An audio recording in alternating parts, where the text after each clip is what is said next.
السلام عليكم ورحمة الله تعالى وبركاته. الحمد لله نحمده ونستعينه ونستغفره ونؤمن به ونتوكل عليه ونعوذ بالله من شرور أنفسنا ومن سيئات أعمالنا. من يهده الله فلا مضل له ومن يضلله فلا هادي له. وأشهد أن لا إله إلا الله وحده لا شريك له. وأشهد أن محمدا عبده ورسوله أرسله بالحق بشيرا ونذيرا وداعيا إلى الله بإذنه وسراجا منيرا. أما بعد، فأعوذ بالله من الشيطان الرجيم. بسم الله الرحمن الرحيم. يا بني آدم قد أنزلنا عليكم لباسا يواري سوآتكم وريشا ولباس التقوى ذلك خير. ذلك من آيات الله لعلهم يذكرون.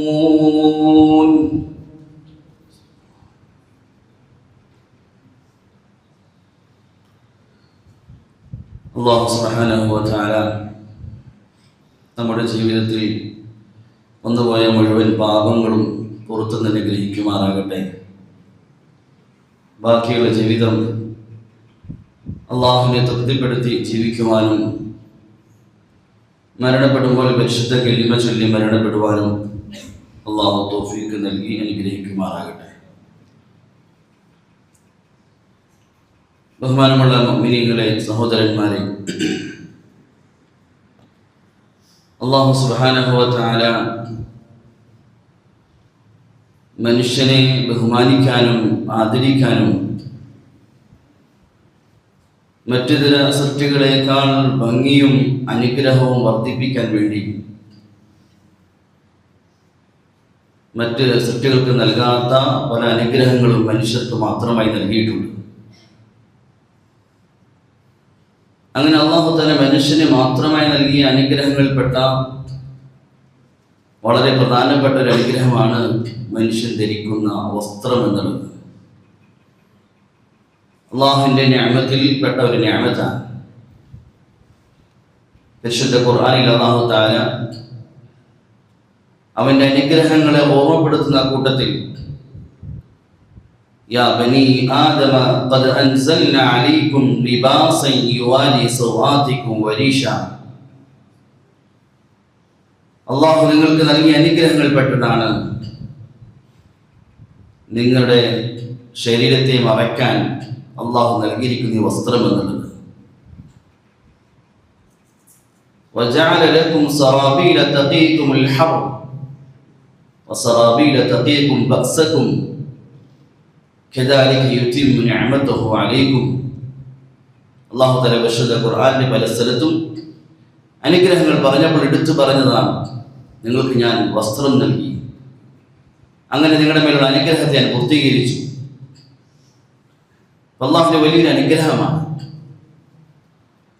അള്ളാഹു നമുക്ക് നൽകിയില്ലായിരുന്നുവെങ്കിൽ മൃഗങ്ങളെ പോലെ മനുഷ്യൻ ലജ്ജയില്ലാതെ ജീവിക്കേണ്ടി വരുമായിരുന്നു. പല നാടുകളിൽ നമ്മൾ യാത്ര ചെയ്താൽ മനസ്സിലാകും, ഈ അനുഗ്രഹം ലഭിക്കാത്തവർ അവർ എത്ര ബുദ്ധിമുട്ടിയാണ് ജീവിക്കുന്നത് വസ്ത്രമില്ലാതെ. പ്രത്യേകിച്ച് ഇപ്പോൾ ഈ തണുപ്പ് കാലഘട്ടത്തിൽ വസ്ത്രത്തിന്റെ വില പല നാട്ടുകാർക്കും മനസ്സിലാകുന്ന സമയമാണ്. എത്രയോ നാടുകളിൽ മനുഷ്യർ ധരിക്കാൻ വസ്ത്രമില്ലാതെ കഴിഞ്ഞുകൂടുന്നു. അല്ലാഹു തആല അവസ്ഥയിൽ നമുക്ക് വസ്ത്രമാകുന്ന വലിയ അനുഗ്രഹം നൽകി നമ്മൾ അനുഗ്രഹിച്ചു. മനുഷ്യന്റെ ശരീരവുമായി എപ്പോഴും ഒട്ടിച്ചേർന്ന് നിൽക്കുന്ന ഒരു അനുഗ്രഹമാണ് വസ്ത്രം എന്നുള്ളത്. ബാക്കിയുള്ള പല അനുഗ്രഹങ്ങൾ പല സമയത്തിലും സന്ദർഭത്തിലുമാണ് നാം ഉപയോഗിക്കുന്നത് എങ്കിൽ എല്ലാ സമയവും നമ്മുടെ കൂടെയുള്ള ഒരു അനുഗ്രഹമാണ് വസ്ത്രം. അതുകൊണ്ട് തന്നെ വസ്ത്രം അത് പുറത്താണ് ധരിക്കുന്നത് എങ്കിലും നമ്മുടെ അകവുമായിട്ട് അതിന് ബന്ധമുണ്ട്. മനുഷ്യൻ ധരിക്കുന്ന വസ്ത്രം അത് അവൻ്റെ ഉള്ളിലും പ്രതിഫലനങ്ങൾ ഉണ്ടാക്കും. ഏതൊരു ലക്ഷ്യത്തിലാണോ ഉണ്ടാക്കപ്പെട്ട വസ്ത്രം, ആ വസ്ത്രം ധരിക്കുന്നതിലൂടെ അവൻ്റെ ഉള്ളിൽ മാറ്റങ്ങൾ ഉണ്ടാകും. ഓരോരോ വസ്ത്രങ്ങൾ വരുമ്പോൾ അതിന് പുറകിൽ പല ലക്ഷ്യങ്ങളുമുണ്ട്. അതുകൊണ്ട് തന്നെ അത് ധരിക്കപ്പെടുന്നവരും ആ മാറ്റങ്ങൾ ഉണ്ടാകും. എല്ലാ സമയവും ശരീരമായി ചേർന്നെടുക്കുന്ന വസ്തു അവിടെ ഉള്ളിലും മാറ്റങ്ങൾ ഉണ്ടാക്കുന്നതാണ്. ഐഷ റളിയല്ലാഹു തആല അൻഹ ഒരിക്കൽ നല്ല ഉയർന്ന തരം ഒരു വസ്ത്രം ലഭിച്ചപ്പോൾ അത് ധരിച്ചു. ഐഷ റളിയല്ലാഹു തആല തന്നെ സ്വന്തം പറയുന്നുണ്ട്, അത് ധരിച്ചപ്പോൾ എന്നിൽ ഒരു പ്രത്യേകമായ ഒരു മാറ്റമുണ്ടായി. ഞാൻ പല പ്രാവശ്യം വീട്ടിൽ അത് ധരിച്ചിങ്ങനെ അതിൻ്റെ ഭംഗി നോക്കി അങ്ങോട്ടും ഇങ്ങോട്ടും നടന്നുകൊണ്ടിരിക്കുമ്പോൾ എൻ്റെ പിതാവ് അബൂബക്കർ റളിയല്ലാഹു തആല കടന്നു വന്നു. എൻ്റെ അവസ്ഥ കണ്ടപ്പോൾ ചോദിച്ചു, ആയിഷ നിനക്ക് എന്ത് സംഭവിച്ചു? എനിക്കറിയുകയില്ല, ഇപ്പോൾ അള്ളാഹു നിന്നിലേക്ക് കാരുണ്യത്തിൻ്റെ നോട്ടം നോക്കുന്നില്ല. അതെന്താണ് വാപ്പ എന്ന് ചോദിച്ചപ്പോൾ അബൂബക്കർ റളിയല്ലാഹു അൻഹു പറഞ്ഞു, നിന്റെ ഉള്ളിലുണ്ടായ ഈ ഉജുബിന്റെ ഉൾനാട്യത്തിന്റെ ആ അവസ്ഥ നിന്നുണ്ടായതിന്റെ പേരിൽ അള്ളാഹു നിന്നിൽ കാരുണ്യത്തിൽ നോട്ടം നോക്കുന്നില്ല എന്ന് അബൂബക്കർ റളിയല്ലാഹു അൻഹു പറയുകയുണ്ടായി. അപ്പോൾ ആയിഷ റളിയല്ലാഹു തന്നെ പറയുകയാണ്, ആ വസ്ത്രം ധരിച്ചപ്പോൾ എൻ്റെ ഉള്ളിൽ ഒരു മാറ്റമുണ്ടായി, ഒരു പ്രത്യേകമായ അവസ്ഥയുണ്ടായി. ഉമർ റളിയല്ലാഹു തആല അൻഹു ബൈത്തുൽ മുഖദ്ദസിലേക്ക് പോകുന്ന സമയത്ത് സാധാരണ ഒരു വസ്ത്രം, കുറഞ്ഞ തരം വസ്ത്രം ധരിച്ച് ഒരു കഴുതയുടെ പുറത്ത് റെഡിമി കൂട്ടി മൂഢമായി യാത്ര ചെയ്യും. ഖലീഫയാണ്, പക്ഷെ വിനയാന്വിതനായി സാധാരണ ഒരു മനുഷ്യനായി യാത്ര ചെയ്യുകയാണ്. സഹാബാക്കൾപ്പെട്ട ഒരു സഹാബി ഫലസ്തീനിലേക്ക് അടുക്കാറായപ്പോൾ നല്ല തരം ഒരു കുതിരയും വസ്ത്രവും കൊണ്ടുവന്നു. എന്നിട്ട് ഖലീഫ ഉമർ റളിയല്ലാഹു തആല അൻഹു പറഞ്ഞു, നിങ്ങൾ മുസ്ലിമീങ്ങളുടെ ഭരണാധികാരിയാണ്, നിങ്ങളെ സ്വീകരിക്കാൻ വലിയ ഏർപ്പാട് നാട്ടിൽ ചെയ്തിരിക്കുകയാണ്. അതുകൊണ്ട് ഈ പഴയ വസ്ത്രവും ഈ കഴുതയുടെ പുറത്തും അങ്ങോട്ട് വന്നാൽ നിങ്ങൾക്ക് നൽകേണ്ട ആദരവും ബഹുമാനം ലഭിക്കുകയില്ല. അതുകൊണ്ട് ഞാനൊരു ഉയർന്ന തരം കുതിരയും വസ്ത്രവും കൊണ്ടുവന്നിട്ടുണ്ട്, അത് ധരിച്ചുകൊണ്ട് നിങ്ങൾ അങ്ങോട്ട് വരണം. തൻ്റെ സ്നേഹിതൻ്റെ ഒരു അഭിപ്രായം നല്ലതായി തോന്നി അദ്ദേഹം അത് സ്വീകരിച്ചു. കുറച്ച് സമയം യാത്ര ചെയ്ത് കഴിഞ്ഞപ്പോൾ ഉമർ റളിയല്ലാഹു അൻഹു പറഞ്ഞു, നിർത്തി, എൻ്റെ പഴയ വസ്ത്രം കൊണ്ടുവരാൻ പറഞ്ഞു. എൻ്റെ പഴയ വസ്ത്രവും ആ കഴുതയും കൊണ്ടുവരും. കാരണം ഈ ഉയർന്ന തരം വസ്ത്രം ധരിച്ചപ്പോൾ എൻ്റെ ഉള്ളിലൊരു പ്രത്യേകമായ ഒരു അവസ്ഥ, ഒരു മാറ്റമുണ്ടായി. മനുഷ്യൻ ധരിക്കുന്ന വസ്ത്രം അത് അവൻ്റെ ഉള്ളുമായി ബന്ധപ്പെട്ടതാണ്, പുറമായി മാത്രം ബന്ധപ്പെട്ടതല്ല. മറ്റൊരു പ്രാവശ്യം ഉമർ റളിയല്ലാഹു തആല മിമ്പർ നിൽക്കുമ്പോൾ അദ്ദേഹത്തിന് ആരോ ഹദിയ കൊടുത്ത ഒരു ഉയർന്ന തരം വസ്ത്രം ധരിച്ചുകൊണ്ടാണ് അദ്ദേഹം മിമ്പറിൽ ഖുതുബയ്ക്ക് വേണ്ടി കയറിയത്. അദ്ദേഹം പറഞ്ഞു, ഇനി ഞാൻ ഒരിക്കലും ഈ വസ്ത്രം ധരിക്കുകയില്ല, കാരണം ഇത് ധരിച്ചപ്പോൾ എന്നിൽ എന്തോ മാറ്റങ്ങൾ ഉണ്ടാകുന്നു. ഒരു സഹാബി കടുത്ത ഒരു ചുവപ്പ് നിറമുള്ള വസ്ത്രം ധരിച്ചുകൊണ്ട് നബി തങ്ങളുടെ മുന്നിൽ വന്നപ്പോൾ, മാ ഹാദിഹി സൗബ്, നീ എന്ത് വസ്ത്രമാണ് ധരിച്ചിരിക്കുന്നത് എന്ന് നബി തങ്ങൾ അദ്ദേഹത്തോട് ചോദിക്കുകയുണ്ടായി. ഇതിൻ്റെ എല്ലാം അർത്ഥം, മനുഷ്യൻ ധരിക്കുന്ന വസ്ത്രം അത് പുറത്താണെങ്കിലും അത് മനുഷ്യന്റെ അകവുമായി ബന്ധപ്പെട്ടതാണ്. അതിൻ്റെ ഉള്ളിലും അതിൻ്റെ മാറ്റങ്ങളുണ്ടാകും, അതിലും അതിൻ്റെ പരിവർത്തനങ്ങൾ, അതിൻ്റെ പ്രതിഫലനങ്ങൾ മനുഷ്യന്റെ ഉള്ളിലുണ്ടാകും. വസ്ത്രമല്ലേ അത് പുറത്തല്ലേ ധരിക്കുന്നത് എന്നല്ല, അതിൻ്റെ മാറ്റങ്ങൾ മനുഷ്യന്റെ ഉള്ളിലുണ്ടാകും. അതുകൊണ്ട് തന്നെ പരിശുദ്ധമായ ശരീഅത്ത്, പരിശുദ്ധമായ ഇസ്ലാം ഒരു മുസ്ലിമായ പുരുഷനും സ്ത്രീയും ധരിക്കേണ്ട വസ്ത്രത്തിൽ വ്യക്തമായ അതിൻ്റെ അദബുകളും രീതികളും മര്യാദകളും പഠിപ്പിച്ചു. എല്ലാ കാര്യത്തിലും ഇസ്ലാമിന് വ്യക്തമായ രീതികളും മര്യാദകളും അതിൻ്റെ നിബന്ധനകളും ഉള്ളതുപോലെ വസ്ത്രത്തിലും അതെങ്ങനെയായിരിക്കണമെന്ന് നീ പഠിപ്പിക്കുന്നുണ്ട്. ഭക്ഷണം അത് കഴിക്കുന്ന സമയം അവൻ 24 മണിക്കൂറിൻ്റെ ചില സമയങ്ങളിലാണ്, വിശ്രമം അത് കുറഞ്ഞ സമയങ്ങളിലാണ്, യാത്ര ചില സമയങ്ങളിലാണ്. പക്ഷേ വസ്ത്രം എല്ലാ സമയത്തും ധരിക്കുന്നതാണ്. മാത്രമല്ല, മനുഷ്യൻ മരിച്ച് മയ്യത്തായി ഖബറിലേക്ക് പോകുമ്പോഴും കൂട്ടത്തിൽ വസ്ത്രവുമായിട്ടാണ് പോകുന്നത്. അതുകൊണ്ട് തന്നെ ഇസ്ലാം വളരെ വ്യക്തമായി ഒരു മുസ്ലിം വസ്ത്രം ധരിക്കുന്നതിൻ്റെ നിയമങ്ങളെയും പഠിപ്പിച്ചു. ഉലമാക്കൾ അതിന് പ്രധാനമായും 3 കാര്യങ്ങളാണ് വസ്ത്രത്തിൽ ഒരു മുസ്ലിമിനെ പഠിപ്പിക്കുന്നത്. 1 ഫർളായത്, നിർബന്ധമായത്. 2 സുന്നത്തായത്, മുസ്തഹബായത്. 3 ഹറാമായത്. വളരെ പ്രധാനപ്പെട്ട 3 കാര്യങ്ങൾ ഇസ്ലാം ഒരു മുസ്ലിമിന്റെ വസ്ത്രത്തിൽ അതിൻ്റെ മര്യാദകൾ പഠിപ്പിക്കുന്നുണ്ട്. ഫർളായ ഒരു മുസ്ലിം ധരിക്കേണ്ട ഫർളായ വസ്ത്രം അവൻ്റെ ഔറത്ത് മറയ്ക്കുന്നതാണ്. അതൊരു പുരുഷന്റെ മേലും ഫർളായ വസ്ത്രമുണ്ട്, ഒരു സ്ത്രീയുടെ മേലും നിർബന്ധമായി മറയ്ക്കേണ്ട വസ്ത്രമുണ്ട്. പുരുഷനെ സംബന്ധിച്ച് അവൻ്റെ മുട്ടുപൊക്കലിൻ്റെ ഇടയിലുള്ള ഭാഗം നിർബന്ധമായും മറയ്ക്കേണ്ടതാണ്, ഫർളായതാണ്, വിട്ടുവീഴ്ചയില്ലാത്ത കാര്യത്തിൽ. ഒരു മുസ്ലിം നിർബന്ധമായും മറയ്ക്കേണ്ട ഭാഗമാണ് മുസ്ലിമിൻ്റെ ഒരു പുരുഷന്റെ മുട്ടുപൊക്കലിൻ്റെ ഇടയിലുള്ള ഭാഗം. ഇന്ന് പൊതുവെ ഇന്നത്തെ പൊതുവായ പുതിയ പാശ്ചാത്യ ശൈലികളുടെ പുറകിൽ മുസ്ലിമീങ്ങൾ ജീവിക്കാൻ തുടങ്ങിയപ്പോൾ പലപ്പോഴും ഇതിൽ വീഴ്ച വരുന്നതായി കാണാൻ സാധിക്കും. അബൂ മൂസ അശ്അരി റളിയല്ലാഹു തആല അൻഹു അദ്ദേഹം പറയുന്നുണ്ട്, ഞാൻ എൻ്റെ വീട്ടിൽ കുളിക്കുന്ന സ്ഥലത്ത് ഇരുട്ടത്ത് വാതിലടച്ച് ഒറ്റക്കാണെങ്കിൽ പോലും വസ്ത്രമില്ലാതെ നേരെ നിൽക്കുന്നതിന് ഞാൻ ഇഷ്ടപ്പെടാറില്ല. ഒറ്റക്കാണ്, അത് വാതിലടയ്ക്കപ്പെട്ട അവസ്ഥയിലാണ്, ഇരുട്ടുള്ള അവസ്ഥയിലാണ്, ഒരാൾ കാണുന്നില്ല. പക്ഷേ ഞാൻ ലജ്ജിക്കുന്നു അല്ലാഹുവിന്റെ മുന്നിൽ, വസ്ത്രമില്ലാതെ നിൽക്കുന്നത് ഞാൻ ലജ്ജിക്കുന്നു അദ്ദേഹം പറയുമായിരുന്നു. ഒരിക്കൽ അദ്ദേഹം യാത്ര പോകുന്ന സമയത്ത് കുറച്ച് ആളുകൾ വെള്ളത്തിൽ കുളിക്കുന്നത് കണ്ടു. നഗ്നത വെളിവാക്കുന്ന അവസ്ഥയിൽ കുളിക്കുന്നത് കണ്ടപ്പോൾ അദ്ദേഹം ദേഷ്യപ്പെട്ടുകൊണ്ട് പറഞ്ഞു, എത്ര മോശമായ കാര്യമാണ്. അദ്ദേഹം പറഞ്ഞു, എന്നെ ഞാൻ മരിക്കുകയും പിന്നെ എന്നെ ജീവിപ്പിക്കുകയും വീണ്ടും ഞാൻ മരിക്കുകയും വീണ്ടും ഞാൻ ജീവിക്കുകയും വീണ്ടും ഞാൻ മരിക്കുകയും വീണ്ടും എനിക്ക് ജീവൻ നൽകുകയും ചെയ്യുന്നതിനേക്കാൾ ഞാൻ അതിനേക്കാൾ അതെനിക്ക് പ്രിയങ്കരമായതാണ്. എന്നാൽ ഈ കാര്യം ഒരു മനുഷ്യൻ നഗ്നത വെളിവാക്കുന്നതിനെ അതിനേക്കാൾ മോശമായ കാര്യമേ ഞാൻ മനസ്സിലാക്കുന്നു. ഒരു പുരുഷൻ തൻ്റെ മുട്ടുപൊക്കലിന്റെ ഇടയിലുള്ള ഭാഗം വെളിവാക്കുക അത്രയും മോശമായ കാര്യമാണ്. ഉസ്മാൻ റളിയല്ലാഹു തആലയെ കുറിച്ച് സഹാബാക്കളെ പറയുവാൻ പ്രസിദ്ധമായിരുന്നു, അദ്ദേഹം വലിയ ലജ്ജയുള്ള വ്യക്തിയായിരുന്നു. ഉസ്മാൻ റളിയല്ലാഹു തആല അദ്ദേഹത്തെ കുറിച്ച് പ്രസിദ്ധമായിരുന്നു, അദ്ദേഹം വീടിന്റെ ഉള്ളിൽ വാതിൽ അടച്ച അവസ്ഥയിൽ ഒറ്റക്കാണെങ്കിൽ പോലും അദ്ദേഹം തന്റെ ശരീരത്തിന്റെ നഗ്നതയെ വെളിവാക്കുമായിരുന്നില്ല. ആരും കാണുന്നില്ല, വീടിന്റെ ഉള്ളിലാണ്, വാതിലടച്ച അവസ്ഥയിലാണെങ്കിൽ പോലും അദ്ദേഹം തന്റെ ശരീരത്തിന്റെ നഗ്നതയെ വെളിവാക്കുമായിരുന്നില്ല. അബൂബക്കർ റളിയല്ലാഹു തആല വിസർജന സ്ഥലത്ത് വിസർജനത്ത് പോയിരിക്കുമ്പോൾ അദ്ദേഹം പറയുമായിരുന്നു, നിർബന്ധ അവസ്ഥയിൽ തന്റെ ശരീരത്തിന്റെ ഔറത്തിനെ ഉയർത്തേണ്ടി വരുന്ന സമയത്ത് പോലും അദ്ദേഹം പറയുമായിരുന്നു, ഞാൻ എൻ്റെ കൈ തലയിൽ വെച്ച് ഹയാഅൻ മിൻ റബ്ബി, എൻ്റെ അല്ലാഹുവിന്റെ മുന്നിൽ ഞാൻ ലജ്ജിതനായി ഞാൻ തല കുനിച്ചിരിക്കുമായിരുന്നു.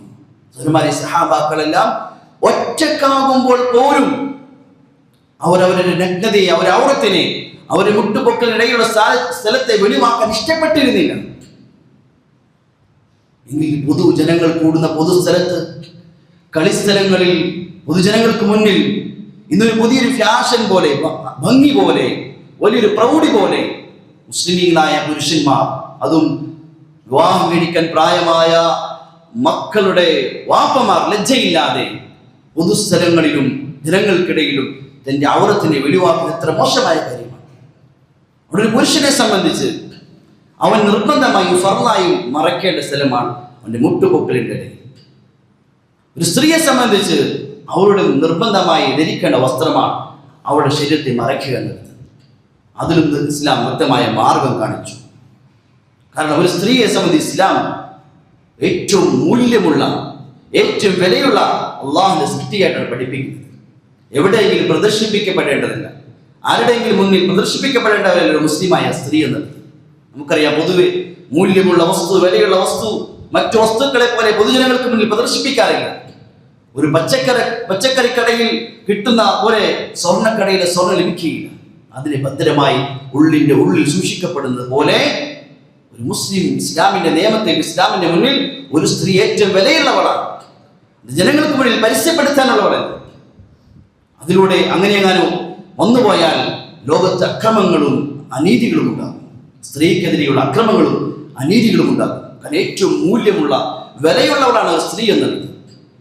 അടുത്ത കാലഘട്ടത്തിൽ അമേരിക്കയിൽ ഒരു വ്യക്തി, സമ്പന്നനായ വ്യക്തി, കുറച്ച് സ്വർണ്ണ ബിസ്ക്കറ്റുകൾ തൻ്റെ സൂട്ട്കേസിൽ നിറച്ച് പൊതുസ്ഥലത്ത് കൊണ്ടുപോയി തുറന്നു വെച്ചു.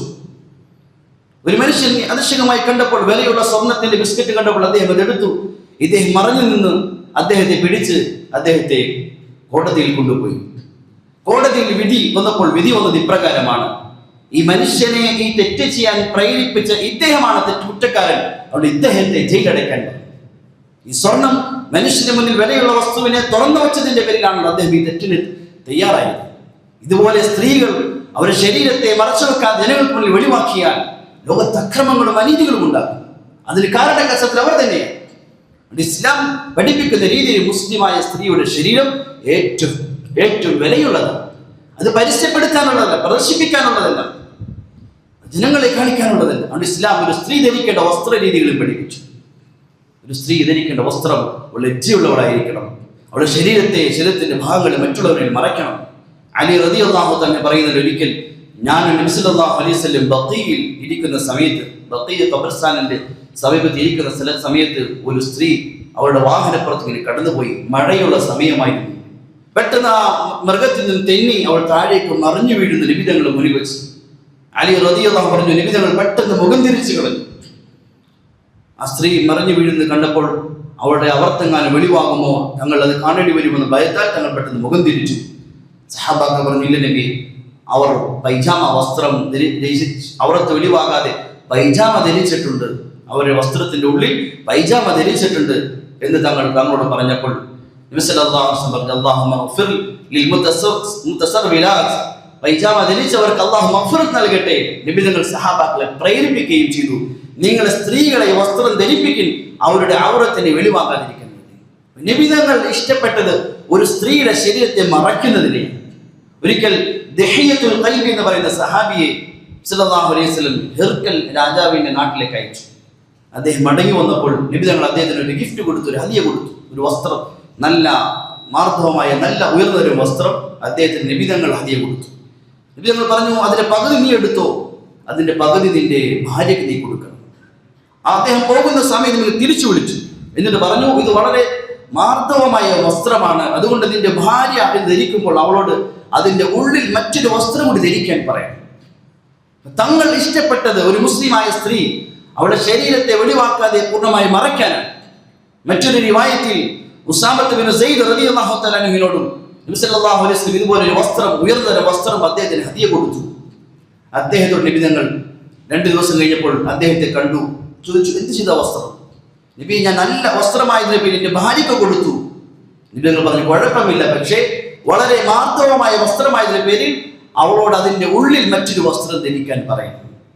അതുപോലെ നബി തങ്ങൾ ഒരു മുസ്ലിമായ സ്ത്രീയുടെ വസ്ത്രത്തിൽ നബി തങ്ങൾ ആഗ്രഹിച്ച കാര്യം ഇതാ.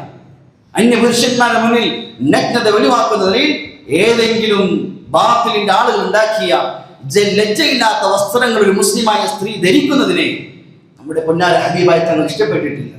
ഇന്ന് നമ്മുടെ മക്കൾ, നമ്മുടെ ഭാര്യമാർ സത്യത്തിൽ ചിന്തിച്ചു നോക്കി, ഒരു സ്ത്രീ അവളുടെ വാഹനത്തിൽ മറിഞ്ഞു വീഴുന്നപ്പോൾ അവളുടെ നഗ്നത കാണാതെ നബി തങ്ങൾ മുഖം തിരിച്ചുവെങ്കിൽ ഇന്ന് നമ്മുടെ സ്ത്രീകളുടെ മുഖത്തേക്ക് നബി തങ്ങൾക്ക് നോക്കാൻ സാധിക്കുമോ?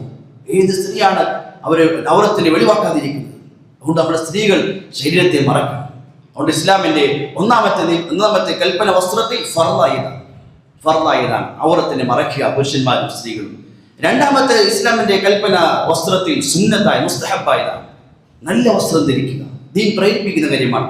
നല്ല വസ്ത്രം ധരിക്കുക, ഭംഗിയുള്ള വസ്ത്രം ധരിക്കുക, അതുപോലെ ശുദ്ധിയുള്ള വസ്ത്രം ധരിക്കുക, വൃത്തിയുള്ള വസ്ത്രം ധരിക്കുക. ദീൻ ഇതിനൊന്നും തടസ്സമല്ല.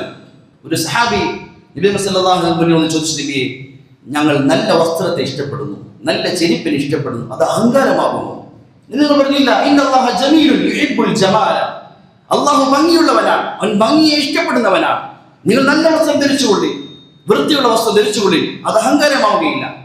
മറ്റൊരു പ്രാവശ്യം ഒരു വ്യക്തി മുഷിഞ്ഞ വസ്ത്രം ധരിച്ച് നബി തങ്ങളുടെ മുന്നിൽ വന്നു.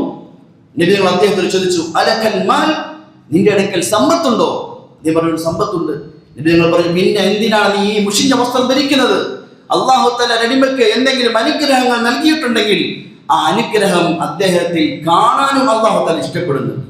അല്ലാഹു നിനക്ക് സമ്പത്ത് നൽകിയിട്ടുണ്ടെങ്കിൽ ആ സമ്പത്ത് കൊണ്ട് നല്ല വസ്ത്രങ്ങൾ വാങ്ങിച്ച് ധരിച്ചുകൊള്ളി, അത് കാണാൻ അല്ലാഹു ആഗ്രഹിക്കുന്നുണ്ട്.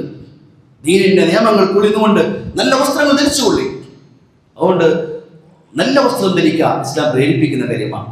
പ്രധാനമായ 3 സ്ഥലങ്ങളിൽ ഒരു മുസ്ലിം നല്ല വസ്ത്രമാണ് ധരിക്കേണ്ടത്. അത് ഒന്ന്, ഒരു മുസ്ലിം ഇബാദത്തിന് വേണ്ടി തയ്യാറാകുമ്പോൾ, അള്ളാഹുവിന് മുന്നിൽ നിൽക്കാൻ വേണ്ടി മസ്ജിദിലേക്ക് വരുമ്പോൾ, പള്ളിയിലേക്ക് വരുമ്പോൾ, അല്ലെങ്കിൽ ഏതെങ്കിലും നന്മ ചെയ്യാൻ തയ്യാറാകുമ്പോൾ ഖുദൂ സീനതകും ഇൻദ കുല്ലി മസ്ജിദിൻ, പള്ളിയിലേക്ക് വരുമ്പോൾ ഏറ്റവും ഭംഗിയായിട്ട് വരേണ്ടത്, ഏറ്റവും നല്ല വസ്ത്രം ധരിച്ച് ഏറ്റവും സുഗന്ധം പൂശി ഒരു മുസ്ലിം പുറപ്പെടേണ്ടത് പള്ളിയിലേക്കാണ്, മസ്ജിദിലേക്കാണ്, അള്ളാഹുവിന്റെ മുന്നിലേക്കാണ്. ചില മുൻഗാമികളായ പണ്ഡിതന്മാർ രാത്രി തഹജ്ജുദ് നമസ്കരിക്കാൻ വേണ്ടി ഉയർന്ന തരം വസ്ത്രങ്ങൾ മാറ്റിവെക്കുമായിരുന്നു. അള്ളാഹുവിന് മുന്നിൽ നിൽക്കേണ്ട സമയമാണ്. രണ്ടാമത് ഒരു വ്യക്തി നല്ല വസ്ത്രം ധരിക്കേണ്ടത് തന്റെ ഭാര്യയുടെ മുന്നിൽ, ഒരു ഭാര്യ ഭർത്താവിന്റെ മുന്നിൽ, മറ്റുള്ളവർക്ക് മുന്നിലല്ല, പരസ്പരം ഭാര്യ ഭർത്താക്കന്മാർക്ക് മുന്നിൽ, അവർക്കിടയിൽ നല്ല വസ്ത്രം ധരിക്കണം, വൃത്തിയുള്ള വസ്ത്രം ധരിക്കണം. മൂന്നാമത് ഒരു അതിഥി വരുമ്പോൾ സല്ലല്ലാഹു അലൈഹി വസല്ലമയ്ക്ക് പ്രത്യേകമായ ഉയർന്ന വസ്ത്രം ഉണ്ടായിരുന്നു അതിഥികൾ വരുമ്പോൾ ധരിക്കാൻ വേണ്ടി. ഇസ്ലാമിന്റെ വസ്ത്രത്തിന്റെ വിഷയത്തിൽ മൂന്നാമത്തെ നിയമം ഹറാമായ കൽപ്പനയാണ്. ചില വസ്ത്രങ്ങൾ ഇസ്ലാം ഹറാമാക്കി. അതിൽപ്പെട്ടതാണ് ഒരു പുരുഷൻ സ്ത്രീയുടെ വസ്ത്രം ധരിക്കുക, ഒരു സ്ത്രീ പുരുഷന്റെ വസ്ത്രം ധരിക്കുക. ഇന്ന് നമ്മളെ മക്കൾ ചെറുപ്പത്തിൽ നമ്മൾ പെൺകുട്ടികളെ ആൺകുട്ടികളുടെ വസ്ത്രം ധരിപ്പിക്കുന്നു. ഇത് ഇസ്ലാം തടഞ്ഞ കാര്യമാണ്. പുരുഷൻ പുരുഷന്റെ വേഷം കെട്ടുന്നതിനെ, സ്ത്രീ പുരുഷന്റെ വേഷം കെട്ടുന്നതിനെ, പുരുഷൻ സ്ത്രീയുടെ വേഷം കെട്ടുന്നതിനെ അള്ളാഹു ശപിച്ചിരിക്കുക. ഇത് ഹറാമാണ്, നിഷിദ്ധമായ കാര്യമാണ്. രണ്ടാമത് ഇസ്ലാം തടഞ്ഞത് പ്രൗഢിയുടെ വസ്ത്രം, അഹങ്കാരത്തിന്റെ വസ്ത്രം. അതിൽപ്പെട്ടതാണ് നിര്യാണിക്ക് താഴെ ഒരു മുസ്ലിം തന്റെ വസ്ത്രം ഇറക്കിയിടുക. ഒരു സഹാബി അദ്ദേഹം നടന്നു പോകുമ്പോൾ, വസ്ത്രം നിലത്ത് മുട്ടുന്ന അവസ്ഥ നടന്നു പോകുമ്പോൾ നബി തങ്ങൾ പുറകിൽ നിന്ന് വിളിച്ചു, ഏ മനുഷ്യ,